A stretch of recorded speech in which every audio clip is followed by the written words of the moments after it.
Sorry. Okay, I'm Mrs. Chodas, for those of you that I don't know, although everyone's faces are pretty familiar to me. I'm going to paraphrase a short introduction to our guest, Chef Wes Avila. Back in 2012, before all the global recognition and foodie awards, Wes Avila was just a guy from Pico Rivera with a passion for cooking tacos and Los Angeles.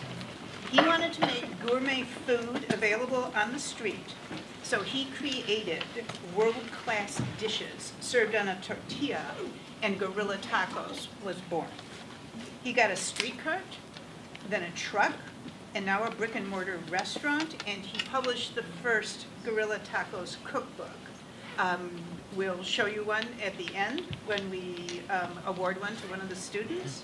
He started with $167 and family support and support from his friends. The quote I really like from his book is this one: "Why not do everything imaginable?" Please welcome Chef Wes Avila.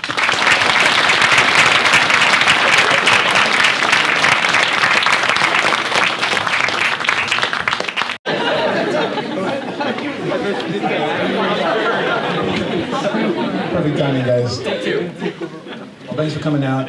It's been 22 years since I've stepped foot into the school. After graduation, I had no reason to come by. My sister graduated, but from a different school, 2 years younger than me, so I never came back. My dad lives up the street, the walking distance from here, so I pass by it whenever I'm in town. So yeah, let me give you a little background. I attended here in '96, and after that, I went to go work with my dad as a Teamster up the street in Norwalk, driving forklifts. So, I mean, he had been doing that since he came from Mexico, and so it seemed like the easiest thing for me to do. Like, well, let me go work for my dad. He makes X amount of money. Let me go do this thing, and it's a guaranteed payment. So he was pissed. He didn't want me to do that. He was like, okay, was that, why are you gonna come work for me? Work with me. I didn't come to this country so you can, come be a forklift driver. So I did that for about 6 years and just got into trouble doing that stuff. And around the 6-year mark, I was getting just fed up with the repetitiveness of working in a factory. My dad was like, you're so much more creative, you have a lot more talent, like you should use it somewhere else. So it's right around that time that I met my wife. She was my girlfriend then, but I met her and found out she was going to grad school, and she was going to get her doctorate in poli-sci. And I was like, you're so normal. Like, I've never met anybody who's on their way to be a doctor or to be on that route. So when I met her, she was like, yeah, she seemed like completely normal. It's like, I was like, all right, cool. Then I'm just gonna quit my job and go to culinary school. And I did. I went in the next week and put in my 2 weeks and had about 3 months off because that job did pay really good. So I had a good amount of savings. And then started culinary school in the summer of 2003, so 2004. So fast forward that, I went to and worked at Albert's Carmel. It's a really nice restaurant that's not there anymore in Central California, so I moved up there. I had never left like Los Angeles, other than going to Rosarito or Durango or like the family Mexican spots in Mexico. So I never really traveled up north. So I went up to Carmel. I lived there for about a year, and kind of that's where I really discovered that I really, really loved cooking. And I mean, there all we would do is work. I'd work 12 hours a day. We work with whole pigs, wild forage mushrooms, wild forage herbs. I'm talking like the best fish you've ever seen, the best vegetables you've ever seen. It was about a 38-seat restaurant with 9 chefs. So like, just like on the sheer number of cooks that is for that amount of people, we would do, 22 courses, 28 courses of food, all fine dining, little tiny things. When I did that, it was like, it made me want to kind of go in a trajectory towards fine dining and do like the whole Michelin star and go to France. And that was like the vision. I'm gonna go to France, I'm gonna come back and be this badass chef. And I was 20 something, I thought I was gonna be the shit, sorry. I thought I was gonna be like, in the right direction for that. And so when I came back to Los Angeles, it was like a reality check because I was getting paid about $9 an hour. And that was after culinary school. So culinary school was another thing. Like if you wanted to talk about culinary school, the culinary school I went to was the one that was in Pasadena. And it was about $80,000 to go there, so I had to get a cosigner. I did that. And then, but what they don't tell you is that you're not gonna make that kind of money when you get out of school. They make it seem like, oh, you're gonna get this job as a sous chef somewhere, and it pays X amount of money, you'll be able to pay your student loans. It's not true, they're lying. Don't believe them. So the thing with culinary school, I would say go to a school that's worth it, or go to a trade school, trade tech, and get your foot in the door as a dishwasher, as a prep cook. See if you even like it. See if you like the ambiance, the camaraderie, I mean, it's a rough business. It's really hard. It's not what it looks like on TV. It's not like the movie chef. It's not anything like that. You don't just open up a food truck and people come. It just doesn't work like that. Let me fast forward back to where I was at in Carmel. So I went to Carmel, came back, and worked for about 6 or 7 years bouncing around with different chefs here in Los Angeles. Fast forward to 2012, I was the chef de cuisine at Le Comptoir. And for staff meal, that's when you make food for all the employees, like whether it be waiters and hosts, cooks, everybody. So everybody eats as a family. I would take all the leftover meat and just make tacos, because I mean, who doesn't like tacos, right? So we would make tacos, and then we would, at the end of service, we'd crush it with all the leftover wine. So we'd have all this like Lafite and rare wines from France and California and all this, these wineries that it'll come in one year, out the other. Just fancy wine, and we would crush it with tacos and champagne, and we'd stay after for about an hour just doing that. So it kind of sparked something in me to want to really do tacos. I was like, I think it's one of the foods that I like eating, and it's one of the most familiar that I really love. So I called up a friend of mine. He owned a coffee shop called Handsome Coffee Roasters. I had bought this cart for a family party, like a theme party. Theme parties like, it's Oscar night or casino night. I wanted to do taco night, so I went and bought this cart for about $300 in downtown LA, and we set it up in Glendale, and I invited colleagues, friends that were chefs with their families to bring their own toppings. They would bring their own meat, their own salsas, and we would just kind of group and each take turns, taking turns on the wheels of steel, just doing it. Everybody gets to make their own tacos and we all share. Little did I know that I was going to use that cart 8 months later, because I'd be flat broke. So the pop-up that I was working at was only open 3 days a week. So trying to survive off of 4 days of work as a cook, even as a chef de cuisine in Los Angeles, is impossible. So I kept having to borrow money, from my wife, which she's also struggling, because she's a professor, so they don't make a ton of money. So she teaches at East LA College and LA Valley College and at Azusa Pacific now. But so she was letting me borrow money to pay rent, and I just had to do that month and month, and that sucked. It sucked. It was putting a strain on our marriage. So I needed to do something drastic, and that's what pushed me to do it. It wasn't. I know the website reads certain ways, but I've corrected it since then. But it really was, my back was against the fence. I had $167 left in my account. It was the middle of August, and rent was coming up, and I was sick of borrowing money. So I called up my buddy at Handsome Coffee Roasters and told him, hey, can I set up my cart in front of your shop? He said, sure, bring it down. Heirloom LA is not working here anymore, so you can go ahead and set up your little cart. Literally, I ran to the local market, which is King over in Los Angeles, off of the 2. It's Armenian and Mexican market. I bought chicken, I bought asada, the standard stuff. I didn't have any idea of doing anything fancy. I was like, I just need to make some money. It's hard for me to not cuss so much. just so you know, that's why my words might be not as flowing. But so I took all that stuff, prepped it all that night. The next day we went and set up. We didn't have change. We didn't have to-go containers. We had no pop-up tent. So literally we were cooking with the plancha, the little butane stove, a hibachi, so wood-fire hibachi, so we're cooking stuff over the carbon, and we just started selling tacos. We didn't have square, we were just taking cash only. Called a bunch of family and friends, had a pretty good turnout. Off the $167, we made about $350, so we doubled up a little bit more than we made. So I was like, all right, cool, I think I can do this. So I talked to my connect over at the shop, and I was like, hey, can I come back next week? He's like, you can come back every week. Because they were doing a farmer's market, a little mini farmer's market. I'm talking the size of a quarter of a theater. So we would set up the cart, and little by little, we were there one day, and then he asked me, he's like, hey, do you want to do Fridays? And I was like, sure, I'll do Friday mornings. And then, so I started doing more breakfasty stuff, chorizo, and then I started thinking, I'm like, well, I don't want to just do tacos that are asada and chicken. You can get those anywhere. So I wanted to use a lot of the training. I mean, at this point, I had been cooking for about, maybe 11 years now. So I was like, I'm gonna use some of this training. So I started getting vegetables, I started getting seafood, I started getting shrimp, I started getting like oxtail and foie gras and celery root, and started doing like campechana. So we would be shucking oysters, cooking openly live sea urchins there.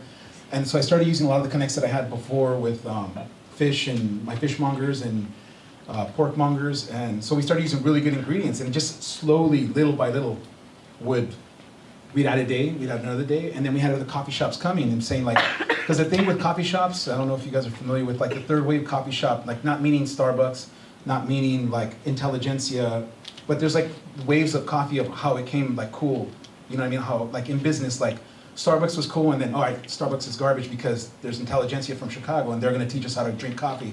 And then they're not cool because there's local shops like, you know, Cognoscenti, and then even like shops like from Portland coming in, like Blue Bottle, Stumptown, and these are coffee shops that are more like exact with like, people want to know like where coffee beans come from. I'm talking like the grower, the region, the hill. They want to know if it has a name. Like they want to know if your chicken has names and has friends and they hug, and everybody wants to know as much information as you can about like all the food.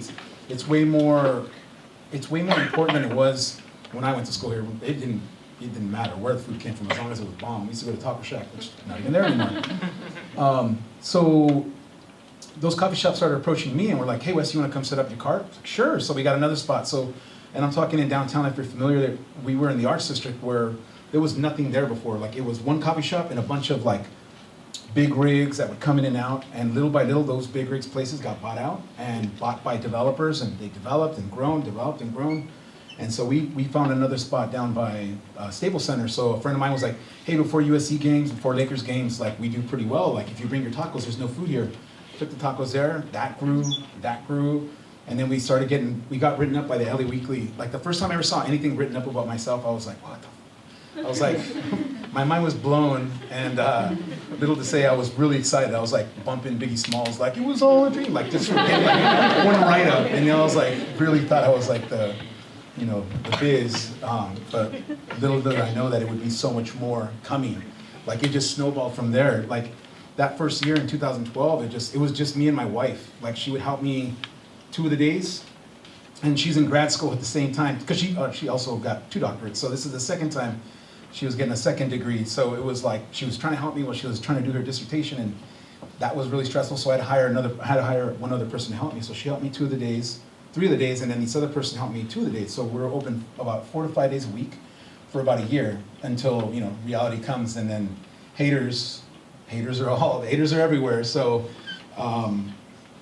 they called the cops on me when I was set up for a normal service on a Wednesday. So I set up, and then I see a cop car pulled up, and then the cop cars that have pulled up in that area have been like, before that police officer, it was a friend of mine that I went to school with here. We played football, and like we just had a relationship. When he knew I was doing tacos, he'd come by, and he'd come with the lights, like shut him down, kind of messing around with me. I thought it was him. I was like, what's up? Oh, that's not him. And so like these cops came and they're like, hey, we have reports that you guys are using open fire and whatnot. And I was like, no open fire here, officer. He's like, you got permits to do this? And I was like, yeah. And he's like, where are they at? I was like, I forgot them at home. So it's completely illegal. This is when food vending has just become legal this year. Like street vending is legal. It's not even legal. It's been decriminalized. They just haven't even found regulations to do any kind of regulations for any street vending, but it's decriminalized, meaning they can't take your shit. They can't take your stuff. They can't take your stuff. They can't impound it because a lot of the majority of the street vendors are migrants, and they're immigrants. So like it's easy to intimidate somebody if you're in front of a shop, selling your hot dogs, your little bacon hot dog, or your tacos. If you're like the owner of the shop, to be like, hey, get off my property. You know what I mean? And if it's not even property, it's city property. The sidewalk belongs to the city. But some of these other businesses that weren't even there before, like for instance, where I was at, it's one corner, there's a coffee shop right there. Across the street, nothing. I'm talking like just trucks, like Santa Fe Springs, like just industrial stuff, So once other people started developing there and bringing other things in, other businesses were all, fuck that guy. I want to shut him down because he's taking business. So cops came, they're all, you need to shut it down. And I was like, well, okay, can I just give the food away if I'm not signing? He's like, yeah, okay. So at that point, we were just giving food away to customers, but people already knew us. So they saw what was happening with like us getting kind of harassed, and the cops, they were like, dude, are they shutting you down? I was like, yeah, these fucking cops are shutting me down. And so they started being like, and we can't charge for the food. So they started leaving tips, $50, $100. I'm not even joking, like $100, you know, $20, $10, and just taking food. And the cops are like, you know what? And if you don't shut this down right now, we're gonna take all your stuff. And I was like, so, all right. So we shut it down, and it just so happens that that weekend was my anniversary with my wife. So we were going to Chicago to go see the Dodgers sweep the Cubs, which they did. And while in Chicago, I got really sick because I was stressed. This was my livelihood for a year. Like, by that time, we already got written up by the LA Weekly. LA Times had noted something about us. They were just like little blurbs, like little online blurbs. We were really starting to get traction. I got approached by Grand Central Market to open there on that first year. So a lot of things were happening already. And so it just came crashing that one Wednesday. So I was like, how am I gonna do this while I'm in Chicago? So while I was there, I had so much stress. I had to be hospitalized. I got like shingles, and like, it was bad. Like, I got really sick. It was fever. I had all these like things all over me from stress, and I didn't know what I was gonna do. I took all the money that I had saved. I didn't spend as much as I had budgeted for Chicago, thinking that I was gonna, it's a vacation. I'm gonna have like a good time, go to Lollapalooza, and go to Wrigley. And so we really cut that back, and I took that money and made phone calls, and I was like, dude, I need to get a food truck. So I called up a couple of people that I knew that had food trucks, because I always heard nightmare stories that it takes months, it takes years to like, you know, like it's like a year waiting list to, once you get a food truck, if you build a food truck from scratch, there's a month, even if the company's garbage, it takes about 6 to 8 months. If the company's good and there's a lot of people on the wait list, it takes about a year and a half. It does. So that was out of the question, and I didn't have $130,000. I had like $3,000. So I called around, and they're like, they lease food trucks at the commissary. So I called this commissary, and I couldn't afford what they were asking. So they're all, but there's a guy who has a truck here that he might lease it to you cheaper. So I called him on the phone.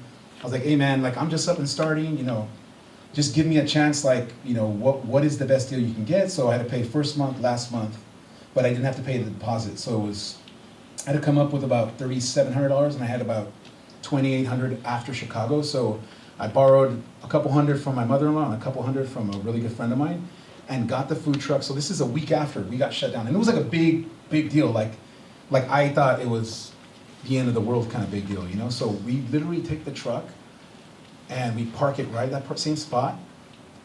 Like, I'm not even joking, but like 45 minutes in, not even the first hour, the police come, they look, they're, oh, you got all your permits? And I was like, yeah, what can I get you guys? And they ordered food, and they went on their way. So whoever called them again to shut me down. And it was like a big, fuck you. Like, it felt so good to do that, and like, it just motivated me even more. So we just kept going, and then we added another day. So we were open about 6 days now with this truck, so it allowed us to go further. So we were just in the Arts District, we started taking it to Venice, we started taking it to Silver Lake, we started taking it, doing all these events, and it just started growing. And just, it evolved into this thing where I would push myself further. I would try to find weirder, like, niche ingredients. Like, I had a guy who had a bunch of chickens that he kept in El Sereno, and like going to Mexico up there, and I was like, where the hell am I going, you know? So this guy had all these like little blue eggs, green eggs, all natural, like talking about all natural, local. I mean, it's more local, there's nothing more local than that. I started getting pork from Julian, California. I started getting fish from Santa Barbara.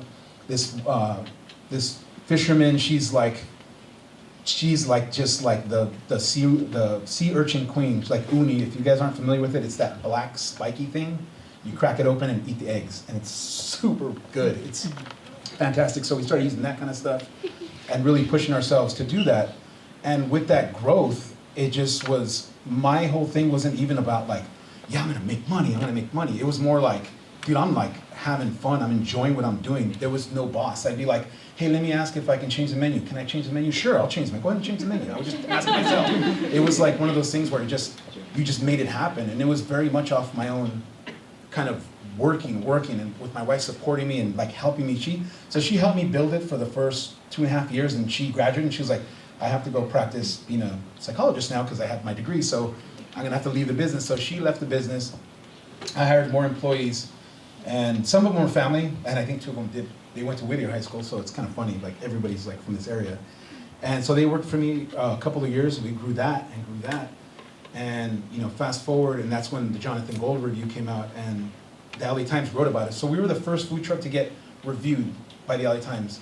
Like there's a lot of people get featured in the LA Times in the food and blurbs and whatnot, but actually get Jonathan Gold sprinkles gold dust on you and it's like you are reviewed by the LA Times. It's like being on the Source. Like if you're in hip hop and being on the cover of the Source, that's like literally like that. Cause it went from being like, oh, we do, 50 to 60 covers a day to 160 covers. It's like, oh man. So we had like, it just was like, we kept running out of food. We couldn't keep up with how busy we were.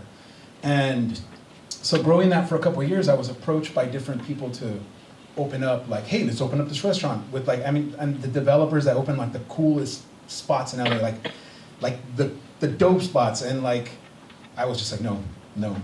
It just didn't work out because the idea that I had, and they had were completely different. They wanted to do things like a music venue, a club where I sell tacos, and I was like, it's garbage. No, that's not gonna work. This doesn't focus on what we do.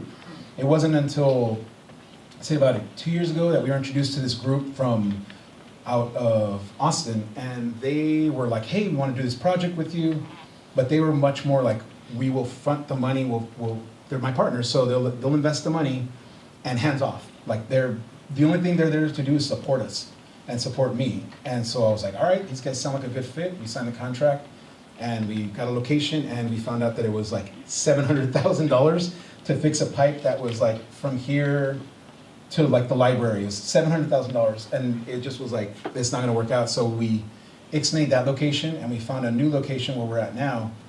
And so we got in on that and ever since then it's just construction, build, grow, and that's where we're at today. And before I even had the restaurant is when I got approached to do the book, and I was like, yeah, sure, I'll do a cookbook. And we did the cookbook, and it's been pretty successful. And just little by little, all those things like on the internet, if you Google, it's like me being a jackass and talking smack and having fun. I'm enjoying myself. But like all that started like years and years and years ago. When people say like, oh, what inspired you to cook? I was like, well, my mom was from, San Isidro, and we grew up in Pico. So like when I go home, like after this school, we'd go home and there'd be albóndigas there. There'd be like meatloaf. There'd be like braised meat. There'd be like, I can relate to you guys a lot. So it just like, it was weird walking around like nothing has changed. Like it's all the same blue painting, the same brick, the same everything. Everything's exactly the same. But yeah, so that's pretty much my story in a nutshell on where we're at now. And so if you come to the Arts District, that's where my restaurant's at. We've always been really into like street art and graffiti. So the guys that I have in there that are featured have been like in the Museum of Contemporary Art. They've been in the Natural History Museum. So we got like Big Sleeps in there. We have Vile. We got Defer. We have Seth. So we have all these artists that once one came on and knew that I was like basically down with them, and I'm from LA and like born and raised, they were like, yeah, we'll do it. So like it was very much like, because the tacos are so uniquely Angelino, they were down with it, and so they did it. And so like when we first started, some of the stuff that we'd have, they're like, always the smart ass guys, like, oh, you have carne asada, this isn't a taqueria, and it's be like, dude, like, this is different, this is what I do, this is like, I'm of Mexican descent, but I'm born and raised in LA, so we're gonna do what we do here, no matter, I don't give a fuck what you're doing or what you're looking for. This isn't your spot, this is not what you're, so if you don't like it, people can talk with their dollars. They can talk smack online all they want, but if they're still buying your food, they're still buying your food. That's me, sorry. It's yeah. Sorry about that. But, so anyways, yeah. In whatever industry you're gonna do, there's always gonna be haters. I'm talking from when you're just starting, all the way to like yesterday, there'll be people like trying to bring you down, trying to tell you you're doing this garbage, like you don't know what you're doing, you don't know what this, and you know what I say to that? I say that. So anyways, guys, that's my story for where we're at now.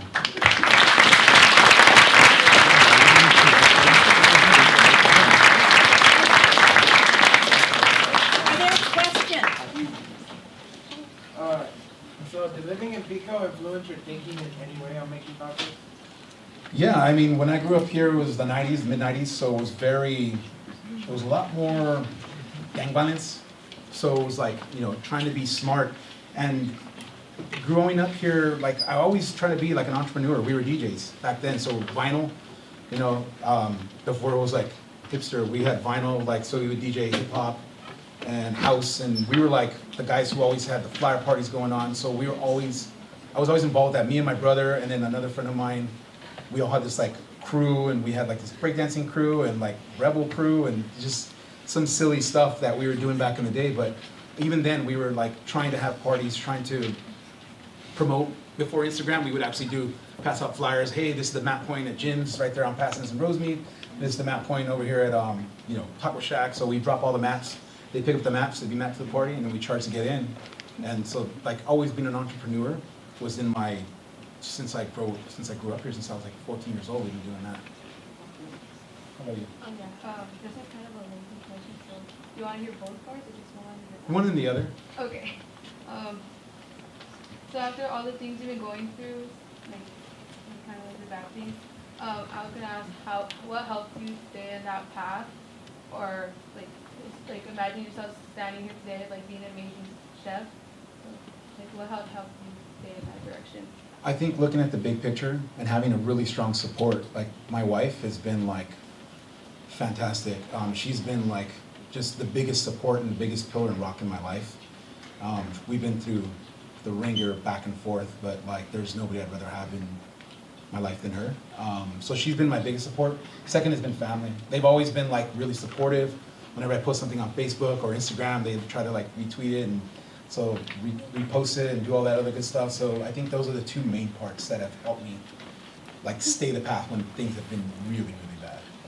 And the other question is, if none of those things happened, do you think those factors would have still influenced you to be a chef today, or would you imagine yourself be something else? There was a point where I was already a chef. I already went to Carmel and already had done the Michelin star and thought about this. And I was working at this place that I just wasn't happy at, and I was this close to changing careers because I was just sick of it. I was sick of making just enough money to like have my apartment, just enough money to pay my student loan.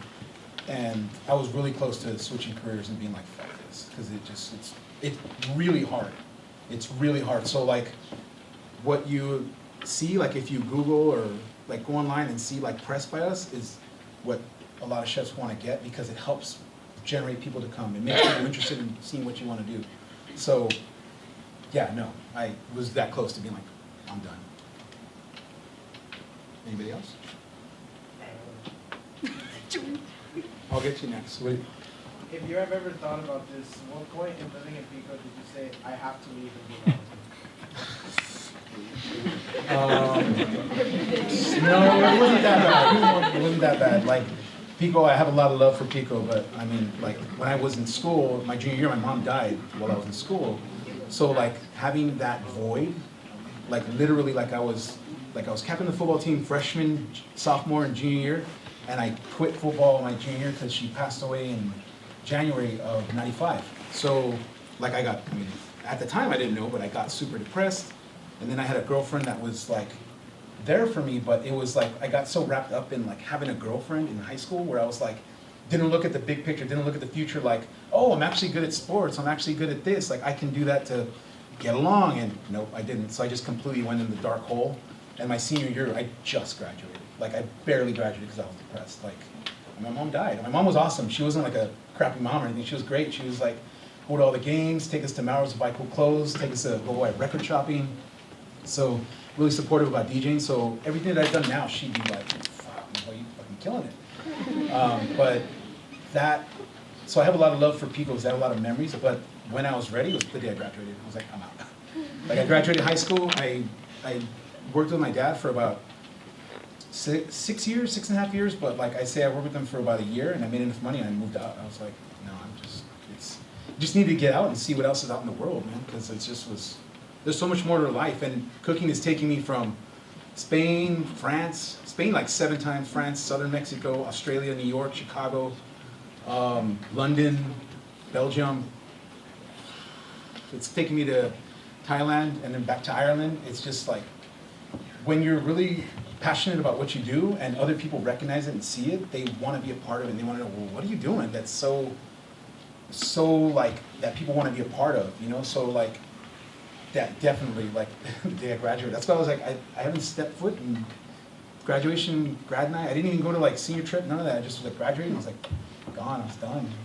I have a lot of good memories here, but when I'm coming back, it's very nostalgic. But like the day I graduated was the day I was ready to leave. You in the back? Yeah. What do you think about Jerry Brown signing a law to legalize street? I think it's great. I don't think to legalize it, decriminalized. So by doing that now, there's gonna be a lot more bureaucracies, so people can go ahead and set up without getting shut down. They don't have to worry about that. So that's great. I think it's really good. I think it's funny that, a lot of times conservatives will be like, oh, immigrants are doing X, Y, and Z, but like, they're literally doing bootstrap businesses. Like, they're making businesses happen, and they say, well, they're not paying taxes. It's like, yes, they are. Like, literally by shopping, by eating, by drinking, by putting gas, they're paying taxes. So I think it's a great thing, and it's a good step forward for businesses. You never mentioned like you went to college or ever wanted to. Did you at one point? And Yeah, like, absolutely. why didn't you at the end? I basically had this whole plan until like around my mom passed away, and then everything just was like, it completely, it gutted me. It gutted me. Like it was just devastating. But I still wanted to go to school, so like I think I missed a year. I was like, I'm gonna take a year off. So I took a year off and got a job at Pick and Save, which isn't there anymore, which is a Big Lots now, which isn't there anymore, which is Norm's, which is a Norm's now on Beverly and Rosemead on North Pico. And so I went to Rio Hondo, Harvard on the Hill for a year, didn't really like it, and student loans were so bad that I needed to defer them or forbear them because I couldn't afford $700 a month. So I went to Monterey Peninsula College, which I actually enjoyed as like, I think I was 23 or 24. So like I was actually serious about it. So I was like, oh wow, I got this close to getting another degree. And I was like, well, I don't really see myself needing another degree. I just did it to like hold off paying bills. And then just, it helped because it was a lot of like, liberal arts stuff. Like, I think I even took a boating class there. So I learned how to because it's in Monterey, so it's like a lot of, it's the peninsula right there. But no, I had zero interest after I started cooking. It's like, once I found that career, it's like, what's the point? You know what I mean? Like, people take different paths. Like, my business partner went to Duke, and she graduated from Whittier College because she didn't like Duke. So, like, people take different paths, but I had zero interest to, like, go back and get something. I barely got my high school diploma, so. So you said that you were cooking or in culinary for like 11 years or something like that? Yeah. So that was a journey. If any, were there any like cooking or major like kitchen disasters or something like that, stories that you've gone through? Kitchen disasters? Yeah, or like cooking something, yeah, like a big, if any. Well, it's more just the grind, like 12 hours, you punch in. My shift was from 11 a.m. to 1 a.m., but we would punch in at 1, and that was just a norm and expected. On your days off, on my day off, what would I do? I'd go to the farmer's market, I'd break down whole pigs. Breaking down pigs was like part of fun and a hobby for some sick reason in my 20s. Like, yeah, let's go into work, and then you go do this other stuff. So like, I was really passionate about it. So, but as far as disasters, I think one time I forgot to feed a starter, and what that means is like, you make bread every day. So you use a yeast starter. If you don't feed that starter, and this starter was 37 years old and I killed it. So like, the chef was like, what the fuck, dude? Like, he came in, he's like, where's the starter? I was like, I fed it. He's like, are you sure you fed it? And I was like, dude, I didn't think I fed it. He's like, he flipped out on me and almost, he wanted to kill me. But he's like, he called up his wife, and his wife had like a little bit of starter in their fridge from that same. And the starters, you feed it, it's yeast, it's alive. So once you feed it, it comes back to life. But there's a unique flavor to it from that specific starter for bread. So he fixed it, and after that, he just never let me forget about it. We're friends still, but he never let me forget about that. That's probably the one of the main times that I really screwed up big time. Yeah. Anybody else? What is your favorite taco that you created? My favorite taco that I created? Probably the Chubbs taco, because it's a riff off my dad's. I call my dad Chubbs, and he calls me Chubbs. It's kind of weird, but it's because after my mom passed away, he would start cooking for us when he'd come home. So he would make a huevo batido. He'd scramble an egg with a bunch of minced onions and fry it in lard. That's when people used to use manteca. And so we would fry it in lard and then serve it on flour tortillas with refried beans, chile de árbol, big old piece of panela cheese, and avocado. And so I riffed on that because he would put that on a plate for us, you know what I mean? And So you make us a lot, like we eat a lot of food. I was a big kid back then. And so I ripped on that taco. And that's the only taco that I make now that if I make it, I need to step away because I added chicharrones to it. And it's like this taco, it's like this big and just rich and reminds me of home. And that's my favorite taco that I've created. Anybody else? What made you see food, like cooking, as your passion? Well, I was fat. I was a fat kid. I like to eat.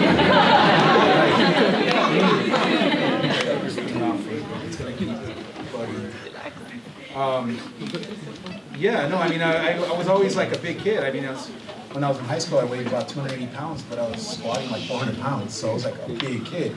I always liked to eat, and I was always creative. I was always like in the gate classes and all the advanced classes up until I discovered football and girls. And then I stopped caring about that and just was like, went off the deep end.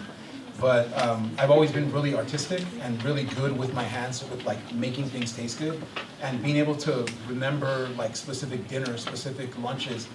Like I can remember moments. It's moments that you capture in your brain that I can mimic and recreate in my head and put it on a plate. And that's when I knew I was like, okay, that's a little bit weird that when I talk to people, but other people who get it will understand. And that's why I knew it was cooking for me. Do you have any favorite restaurants in Pico or in Whittier? In Pico, it closed, but it used to be Toña's over in Pico off of Rosemead, because that's the other neighborhood I grew up in. And my grandpa lived there, my aunts lived there. I used to play I went to Pio Pico, so like probably Toña's is not there. I like Mario's green chili burrito. Casa Garcia used to have good nachos. Yeah, no. Not anymore. And but I think that's pretty much it for Pico. I hear there's some good taco spots opening up. Some red tacos is supposed to be opening up on Slauson. That's supposed to be like the cat's pajamas. It's supposed to be a big deal.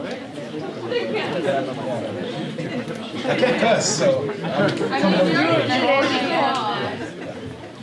We support you, we'll cover you. What's up? We'll cover you because. We'll cover you if you cuss. I'm sorry, what? I'm kind of deaf because I was a kid for a time. Oh, okay. What other taco places do you recommend, like not just in Pico, but like LA? Oh, dude, the list is endless. Mariscos Jalisco, they do fried shrimp tacos. Carnitas El Momo is the best carnitas anywhere. Anywhere in LA, Carnitas El Momo is like by far. When people are like, oh no, this place, blah blah blah, and Bellflower, it's like that place. Like you go to Carnitas El Momo in Boyle Heights off of Soto and Fairmont. You tell him I sent you, he'll be like, oh, I sent you. Dude, they cook in the backyard. Like on Saturday and Sundays, you can go and eat at their house. They have these big comales out of copper. They cook it all old school. They've been doing it since the 70s. It's bomb. Bomb. I mean, there's a bunch of them, but those are probably the two that I can think off the top of my head. Anybody else? Okay, so as you mentioned earlier that you were like this close to giving up, what advice would you give to like kids like us, like who are like thinking about our future but like are kind of second guessing about it? Like your best. Well, you guys are young right now, so you can make as many mistakes until you can't. Just kidding. But I would just try, because if you don't take that first step, if you don't take the shot, you'll never make it. Like it's like trying to make a three-pointer. If you don't ever take the shot, you're never gonna make it. So why even be like, well, I'm not even gonna try? Like, why not try? Like who's there to be like? When people say like, nah, you can't do it, you shouldn't do that. Say, fuck you, I'm gonna do it because I think I can do it. Until you fail, that's when you know. When it's not whether you're successful. It's when you fall, how you react to it. It's how you react to the trauma, how you react in a stressful situation. Like if you fold, then I mean, there's the reaction. It's fight or flight, right? It's like either you're gonna fight, you're gonna flight, or you're gonna freeze. So it's up to you what you want to do. It really is. Like if somebody's telling you, no, you can't go to school. Why you can't go to USC? How you can go to USC? You're from Pico. Do I have friends that went there like after? Like they went to Cal State Long Beach, blah blah blah. Ended up getting in, and they're like, they went there. Whatever it is that you want to do, it's like, well, I want to start my own website. I want to start my own business. I want to start making T-shirts that are like, my logo and blah blah blah, and make it hot and whatever. Like if you don't try, then how are you ever gonna even know? So I say, just try. Keep trying. Fail, keep trying. I failed a bunch of times. Just keep trying. If there is any new competition around the street, Any new competition? yeah. Competition's good. you don't want to be the sole guy doing it, unless you're like at, not even, like even if you're at, like at Coachella, like we do Coachella, I mean, there's so many like vendors around, like competition doesn't really even matter. Like if somebody set up next to me, like we opened up and then a barbecue shop opened up right next to me and I was like, all right, cool. Like, you know, like we're friends, like we go and talk, we have some barbecue, they have some tacos, but I see it as good because it brings more people to the area where we're at because it's kind of desolate where we're at. All you got is like Tony's Bar, you got ER Bar, you have a wine shop, us, a barbecue shop now, and you got Pizzanista, and then right around the corner you have Bestia, and then you have another chef that's gonna open up. So I think it's good, competition's great, it keeps you on your toes. You become complacent, you're like, oh, I'm the shit. Like, no, you need somebody new coming up and being like, oh, well, we're challenging you, best way to challenge you with money. It's like, I'm taking your money from you, so what are you gonna do about it? That's the way I look at it. Like you said earlier that you wanted to create unique tacos. In the process of like creating a new taco, did you ever think that it wasn't going to be a successful taco? Yeah, I mean, I had a lot of them. Being doing it on the cart is like, it's not like you order the food, take it to go, and they go away, or a restaurant where they have a wall and you can't see. I'm giving you food, and you go, oh, what the fuck? It's like we need, like it always tasted good, but just some of the combinations might have been a little bit too funky at the time. It's like, you know, maybe playing hip hop when funk was going around, or rock and roll when people were still slow dancing to like orchestra music. It was a little bit too out there where people were like, I don't get it. Like, why are you putting fresh chickpeas in a taco? It doesn't make any sense. So there was a lot of times that, you know, my wife has a funny story about my pineapple fried rice. When I was a cook, I was like, I'm gonna make pineapple fried rice. So I made it, tasted it, just like crap. You know, it's all like sour and nasty, but we go to restaurants now and there's pineapple fried rice and it's bomb. And like, I haven't made it tried to make it since 2002, or 2004, because I messed it up and I was like, I don't even want to do that. But yeah, there's a lot of things that didn't work, that work now, or you change them. You save those in the bank. Anybody else? So you know how to make a lot of food, but like at home, do you make your food? Or No, for your wife, no. or do you- I don't cook shit. I don't cook anything at home, because it's like, you know, it's like you want to disconnect. So for a long time, what we were doing is like, I would just eat out. Me and my wife would eat out every day. I'm talking like every day, twice a day, where I was like, all right, I'm spending way too much money eating out. So, but there are sometimes like special occasions where we have friends and guests over for wine dinners, or like little like parties like that. So I will cook like something like, but I'll do like a pozole, like I'll get a whole pig and make pozole out of it. I'll make tamales, I'll make like things like that, or I'll get like a rack of like prime rib and make that. But like my tacos, like I'm good. Like even though I do new ones, like we taste them and taste all this really good seafood and stuff. After a while, I want to taste somebody else's food. Yeah, no, I don't. Anybody else? Where did you get the combination of sea urchin and From eating, like, you know, seafood, like you know, you go to a sushi restaurant, right? You get inspired from everywhere you go. It's like you go and you eat, you dine, you experience, you taste, you smell, like you look, you observe. Why do I like this so much? Why does this taste so fucking good? Like, what is it that's in my head that I'm really enjoying? So you look at combinations, and I figured, well, why not put it on a tostada? We do ceviche in Mexico, right? So I started getting raw, you know, fish, hamachi, tuna, like sushi quality, slicing it, putting it in a tostada, the sea urchin, and then we would put like chile de árbol or rato matillo chile, gooseberries, all kinds of funky stuff, and like it works. It works because it's like LA. LA's a big melting pot, so you have a lot of influence from everywhere. When somebody tells you, oh, you got to do this like this because it's like that, it's like, no, fuck that. Why? Like, do what you want to do. That's how I feel. Anybody else? Do you think you'd ever open a restaurant in Pico?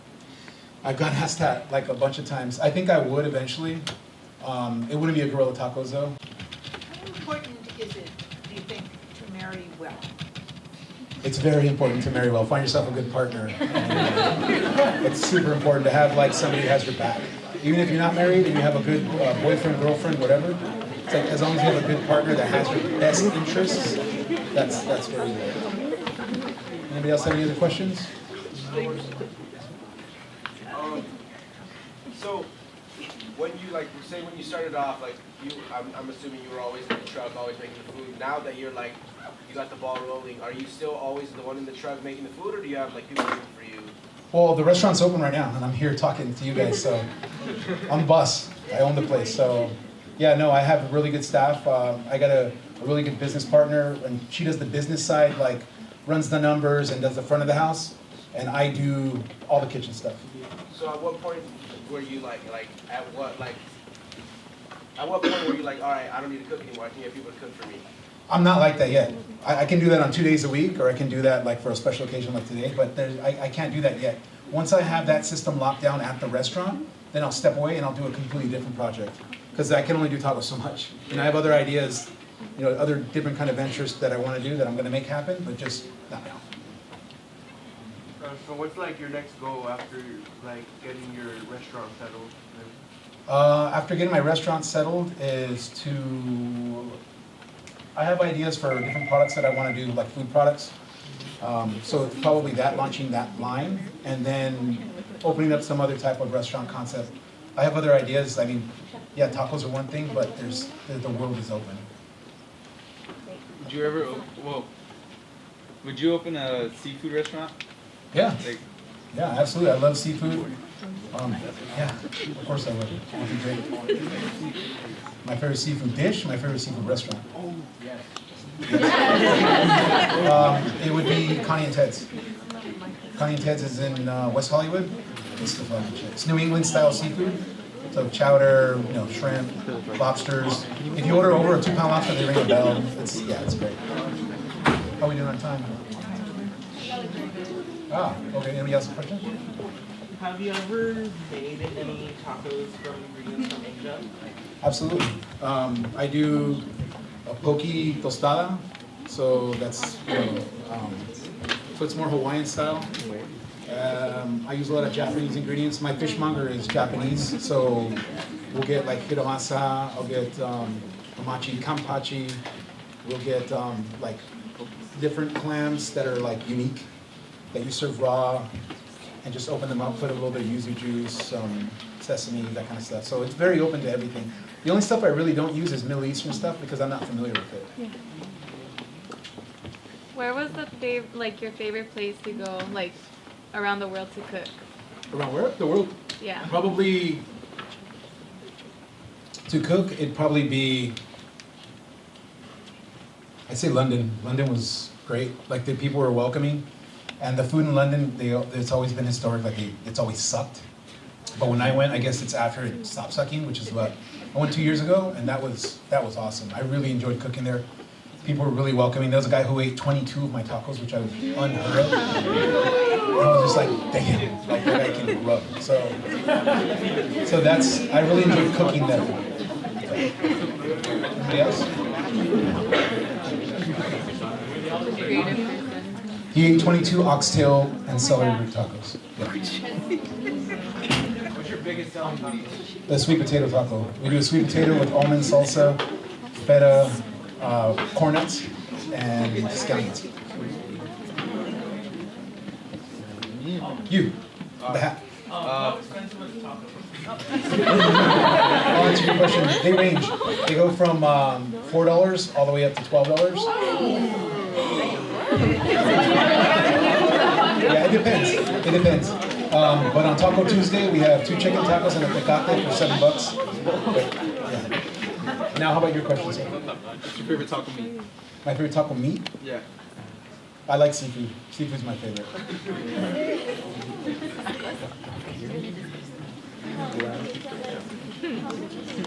How many times a week does the same customer? I have a customer, Bob, I know him by name. He comes in 6 days a week. Like he'll come in for breakfast burrito. Anytime I have a special, like he comes in for it. He's like semi-retired, so he literally comes in 6 days a week. Like this day, that day, this day. Maybe orders like 1 or 2 tacos, and then sometimes orders like a bunch of food. So we have a lot of customers like that. In the back? Do you do like catering or like special events? We do a lot of catering. I've done catering for like Google, Amazon, Moto Guzzi, like Adele, Jessica Alba, like a bunch of like people like that. Skrillex. Yeah, we were on his Instagram story. Skrillex, Sonny's he's a good friend of ours. He comes by all the time. Any other questions? Earlier you mentioned Coachella, so what was your favorite place to sell tacos? My favorite place to sell tacos Yeah. has been probably the Arts District on the cart. Coachella sucked. Just imagine like not being able to sleep, but not because you're having fun, because you have to work. Being the boss, I have to make sure I'm receiving the meat, that our propane is filled, that my guys are working, that they're getting their breaks, that they get to go to the show. The only show I got to see when I was there was Ice Cube, when he brought out Dr. Dre and Kendrick Lamar. That was the only time that I got to see. So I saw an hour and a half of show, and other than that was like, literally, like I'd sleep 2 hours, wake up, go do this, sleep 2 hours, and I came back with like that Coachella lung. It sucked. It sucked. I'll never do it again, but my staff will do it. Anybody else? What's the minimum requirements for the chefs that you hire? Minimum requirement is just a good attitude. If you go in there and you're like doing this, it's like, no, like when somebody was like, answering yes chef, no chef, with a notebook, ready to go, a knife ready to go, what do you need? What do you need? What do you need? Being Johnny on the spot, it's always what else do you need? But like if it's like, well, I don't have anything else to do. Or putting your hands on something, like literally like, this is the pass, and somebody going, I'm like, dude, get your fucking hands off there, and like, dude, I flip out. I'm a little bit more calm now than I'm a little bit older, but yeah, it's just coming in with a good attitude. There's no minimum requirement. Anybody else? Have you had any weird like encounters or experiences like while serving the street? Absolutely. Absolutely. The weirder, I've had people, the only thing I haven't had, knock on wood, is gotten robbed. But I think we were almost robbed once, but they got scared because there was so many people that came after. But yeah, no, I've had some weird encounters. I've had somebody say, $5, I'm telling him the cuss, he said, $5 for a fucking taco? And I was like, I got so defensive, and I was like, yeah, fucker. I was like, $5. I was like, he's like, you know where you're at? I was like, yeah, you know where you're at? I'm from LA. Where are you from? And he was just like, oh, well, I can get them for $2 around the block. I was like, take your ass around the block and get them. And then he was like, well, let me try one of these $5 tacos. And he gave me the $5, and I gave him the taco, and he ate it. And he's like, oh, this is bomb, man. Let me get another one. And I told him, I was like, dude, and I got a plate. I put the plate down, and then I put the piece of pork belly, and then I put the piece of, the pomegranate relish. I got the salsa, made a swoosh, and then put herbs like this, put a little finishing salt. I was like, here, $25 in a restaurant. And he was like, oh. Like, it's like, I presented on a tortilla, and you think just because it's a taco, because we're embedded to be, I want 50-cent tacos, I want $1 tacos. If they're not, they're shit. That's cardboard meat. It's just, there are some tacos that are good but even the good ones are about $2 now, $1.50 now. They're not 50 cents. So you're paying 50 cents to this day at a shop. It's got to tell you what kind of labor are they paying? How can they afford 50 cents? That's your check average. Just so you can get let me get 6 tacos. Your check average is $3. You have to sell thousands. I'm talking millions probably per month to be able to make any kind of real money. So, and even how are you treating your employees to get that low price? So, yeah, I showed that guy, I just gave him a demonstration, and the pig is I know the farm, right? It's that piece of pork belly is comes from the same animal that I'm doing pork chops tomorrow, comes from the same animal I'm doing carnitas the next day. So it's it's all how you present it. If you're presenting a really good product at a reasonable rate, because $5 for a piece of 3-ounce pork belly is you can't find a restaurant in LA that serves that. So that's what really separated us as well. Anybody else? Thinking about your cookbook, what inspired you to get it out there? Well, they approached me and said if I was interested in doing a cookbook, and I said, yeah, sure, let me do that while I'm opening up a restaurant, which is a bad idea. What's that? Who's they? My agent. I had an agent approach me. She wasn't my agent at the time, and she pitched my story to 3 different publishers. They all said yes, and she made them fight over who was going to pay the most for it. And so she's the one who approached me to do a cookbook, and I said yes, and she put it all together, sent it to them, and we were signed in, I think, 2 weeks. Any questions? Speaking of the cookbook, Ms. Weldron, you want to do that now? Okay. Yeah, is going to come up here with the cookbook. She'll take it from there. What's your most expensive taco? What's on it? Yeah, like what is it? What's your most expensive taco? The most expensive item that I've done that's like kind of, it would be the black truffle quesadilla. It's Oaxacan cheese, it's got shaved burgundy black truffles, a fried duck egg, and then like beef stew, like stock made out of like oxtail and wine and reduced. So that's probably the most expensive. That's a taco? That's a quesadilla. $22.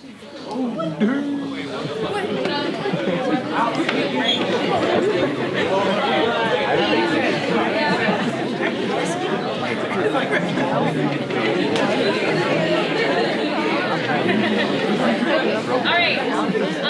So this the cookbook idea we really owe to Ms. Chodos.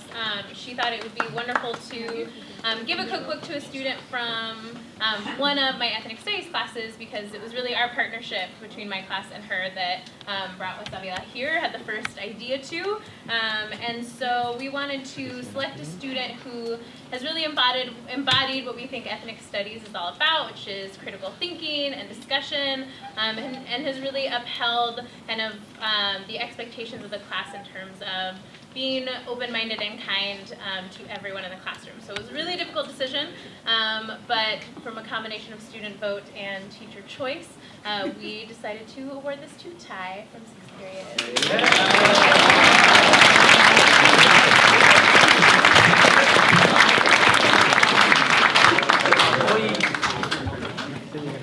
And then I think Ms. Chodos has a couple words, and then we'll open it up whatever time is left. You can come up one-on-one, ask Chef any questions that you have. We have some snacks to pass around.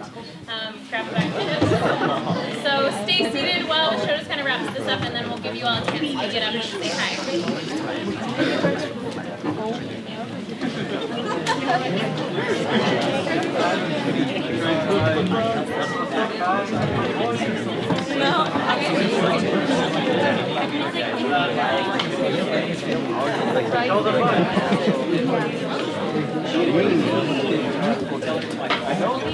Anybody else have any questions? Anything else? Here's your Rancho sway. Oh, sweet.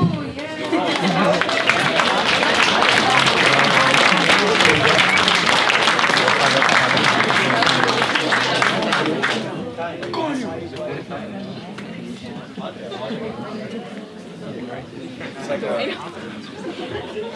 birthday present.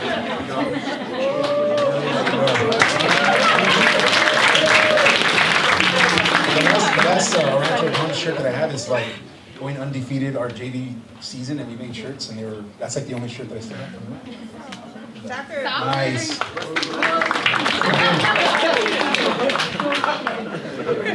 I got all those shirts. Baseball. Awesome. Thank you. And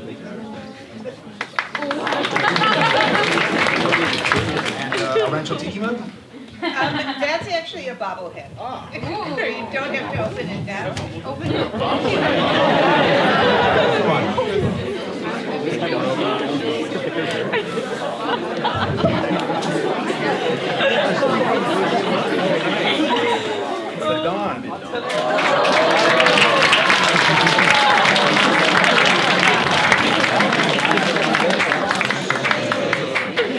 Thank you guys, I appreciate it. It's been a long time since I've been here, so going away with all the swag is kind of cool. Anyone would like to come up, say hello, please do so. Now's your chance. All right, guys, thank you for joining me. Appreciate it.